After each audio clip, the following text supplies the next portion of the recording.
அன்பார்ந்த ஜனதரமை யூடியூப் நேயர்களுக்கு வணக்கம். சனி பெயர்ச்சி தனுசு ராசிக்கு எப்படி இருக்கும்? ஏற்கனவே சுகமாக ராசிக்கு 3ஆம் இடத்தில் இருக்கும்போது சுகமாக இருந்த நீங்கள் ராசிக்கு 4ஆம் இடத்தில் வரும்போது அர்த்தாஷ்டமன சனி அப்படிமா.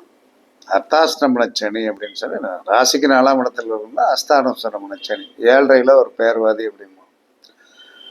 அது என்ன சொன்னான்னா ஒரு மனிதனுடைய சுகஸ்தானம். சனிக்கு என்ன ஒரு பிரச்சனை பண்ணுவார் என்று சொன்னால் மந்தன்னா என்னது? சுகமாக இருக்கின்ற ஒரு உடம்பை எந்த ஒரு மனிதனும் 4ஆம் இடத்தில் சனி இருக்கின்ற போது, ராசிக்கு 4ஆம் இடத்துல சனி இருந்தாலும் சரி, லக்கணத்துக்கு 4ஆம் இடத்தில் சனி இருந்தாலும் அதை ஜோதிட சாஸ்திரம் ஏற்றுக்கொள்ளாது. 4ஆம் இடத்துல சனி இருந்ததுன்னா, தாய் இருந்தாள் என்று சொன்னால் அவளை போட்டு ஒரு இம்சப்படுத்தி எடுத்துரும். தாய் இருந்தாள் என்று சொன்னால் தாய்க்கு உடல் நோவு பிரச்சனைகளை கொடுக்கும். சின்ன குழந்தைகளுக்கு அர்த்தாஷ்டமன சனி நடந்தாலும், தனுசு ராசிக்கு 4ல் சனி நடந்தாலும் தாயாருக்கு ஏதோ பிணி பீடைகளை கண்டிப்பாக கொடுக்கும். அதனால கவனமாக இருக்கணும். அதனால என்ன சொன்னான்னா, உங்கள் வீட்டில் வாகனம் இருக்குது. நாங்கள் அடிக்கடி என்ன சொன்னோன்னா கொஞ்சம் ஒரு ஜாலியாக குழந்தை குட்டிகளோட வீட்டில் வாகனத்திற்குல கொஞ்சம் தூர தேசம், ஒரு 500 கிலோமீட்டர் 400 கிலோமீட்டர் போய் தங்கி 2 நாள் இருந்துட்டு வருவோம் அப்படிங்கிற ஒரு வசதி வாய்ப்புள்ள குடும்பமாக இருக்கலாம், வசதி வாய்ப்பு இல்லாத குடும்பமாக இருக்கலாம். வாகனத்தில் என்ன சொன்னான்னா வாகனத்தில் என்ன சொன்னாலும் வெளியூர் போகணும் அப்படின்னு ஒரு கண்டிஷன் வந்தாச்சுன்னா, முன் டயரை 2ஐயும் பின் டயரில் போடணும். பின் டயரை 2 முன் டயரில் போட்டு போங்க, ஒன்றும் செய்ய. வாகனத்தில் கண்டம் உண்டு. அப்போ வாகனத்தில் கண்டம் உண்டு அப்படின்னு சொல்லி வரும்போது நம்ம கவனமாக இருக்கணும். அதே சமயத்தில் சுகஸ்தானத்தில் கவனமாக இருக்கணும். உணவு சாப்பிடும் போது 3/4 வயத்துக்கு சாப்பிடணும். 3/4 வயத்துக்கு தான் சாப்பிடணும். என்ன காரணம்னா, நீங்கள் ஆசையாக, எல்லா மனிதனும் ஆசையாக சாப்பிட்டுட்டு தான் அதுக்கடுத்து ஏப்பம் போடுவான். அப்போ ஆசையாக சாப்பிட்டுட்டு ஏப்பம் போடுவதை விட 3/4 வயலுக்கு சாப்பிட்டுட்டு அதுக்கடுத்து மேலே ஃபுல்லப்போ வேணா தண்ணியை குடிச்சாச்சுன்னா ஒன்றும் சொல்ல மாட்டேன், ஒன்றும் செய்ய மாட்டேன், இல்லைன்னா என்ன சுகஸ்தானத்தை கெடுத்துருவான். அப்போ சுகஸ்தானம் கெடும்போது என்ன சொல்லணும், முதல்ல வயிறு மூளையை போய் அஃபெக்ட் பண்ணும். எப்படா எங்கனாச்சும் போய் சாய்வோம், எங்கனாச்சும் போய் படுப்போம், கொஞ்ச நேரம் கண்ணை மூடி ரெஸ்ட் எடுத்தா நல்லா இருக்குமே அப்படிங்கிற ஒரு நிலைமையை தான் கொடுப்போம். 4ஆம் இடத்து சனி கஷ்டம். எப்பயுமே கேந்திரத்தில் சனி இருக்கக்கூடாது, லக்கணத்தில் சனி இருக்கக்கூடாது, 4ல் சனி இருக்கக்கூடாது, 7ல் சனி இருக்கக்கூடாது, 10ல் சனி இருக்கக்கூடாது. கேந்திரம் என்பது நாம் உருவாக்கியது, 4ஆம் இடம் என்பது நாம் உருவாக்கியது. 7ஆம் இடம் என்று சொல்லக்கூடிய மனைவியை நாம தான் உருவாக்கணும், கணவரை நாம தான் உருவாக்கணும். 10ஆம் இடம் என்று சொல்லக்கூடிய தொழிலை நம்ம தான் உருவாக்கணும். லக்கணத்தை வலிமைப்படுத்தக்கூடிய சக்தியும் நம்ம இடத்தா இருக்கு. இன்னைக்கு நாம் வெல்விசராக இருப்பதற்கும் ரொம்ப லோவா போவதற்கு காரணம் நம்மளுடைய குணங்களும் தன்மை தான். இதை யாரும் வெளியெடுத்துட்டு கொண்டு கொடுக்கணும் அப்படிங்கிற ஒரு அவசியமே கிடையாது. அப்ப அந்த கேந்திர ஸ்தானத்தில் இருக்கின்ற சனி என்ன சொன்னானா, அவனுக்கு பிடிக்காத இடம் கேந்திரம். அவனுக்கு பிடிக்காத இடம் கிடையாது. ஏன் பிடிக்காது அப்படின்னா, தானே என்ன சொல்றான், நான் ஒரு ஊனமுற்றவன். அப்ப ஊனமுற்றவன் போய் என்ன சொல்றான், லக்கணத்துல போய் உட்கார்ந்தா என்ன செய்வான், தன்னை மாதிரி அவன் ட்ரீட் பண்ணத்தான் செய்வான், ஊனமா தான் ட்ரீட் பண்ணுவான். 4ஆம் இடத்துல போய் உட்கார்ந்தானா வாகனத்துகளையும் சுகஸ்தானத்தையும் கெடுப்பான், தாயை கெடுப்பான். 7ஆம் இடத்துல போய் உட்கார்ந்தா மனைவி கணவனை கெடுப்பான், 2 பேரையுமே கெடுப்பான்.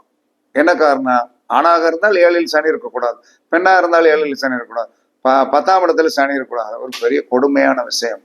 அப்ப அந்த மாதிரி ஒரு அமைப்பில் இந்த சனி 4ஆம் இடத்தில் இருக்கின்ற காரணத்தினால் அவனுடைய அடுத்த பார்வை எங்க இருக்கும் அப்படின்னா, கரெக்டா ரிஷபத்துல போய் விழுகுது. 3வது 6ஆம் இடத்தை போய் பார்க்கலாம். அப்ப 6ஆம் இடம் என்பது ருணரோக சத்துரு. அதற்கடுத்து என்ன சொன்னா, தனுசை போய் பார்க்க, கன்னியை போய் பார்க்குறான். கன்னி வந்து என்ன சொல்றான்னா வந்து ராசிக்கு 10ஆம் இடம், அப்ப தொழிலில் கவனம்.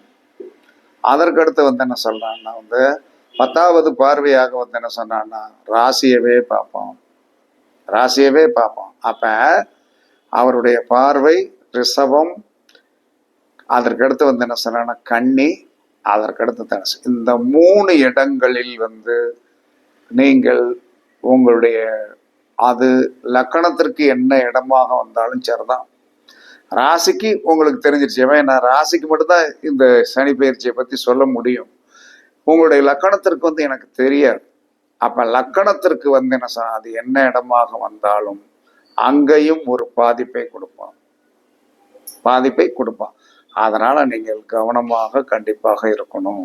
யாரு தனுசு ராசியில் போய் பிறந்தவர்கள் மிக மிக மிக மிக கவனமாக இருக்கும். கவனமாக இருந்தீர்கள் என்று சொன்னால் உங்களுடைய கஷ்டத்தை வந்து நீங்கள் சரி பண்ணி கொள்ளலாம். அதனால என்ன செய்யுங்க, கண்டிப்பாக சனியோடைய விருட்சம் என்னது, சனியோடைய விருட்சம் வன்னிமரம்.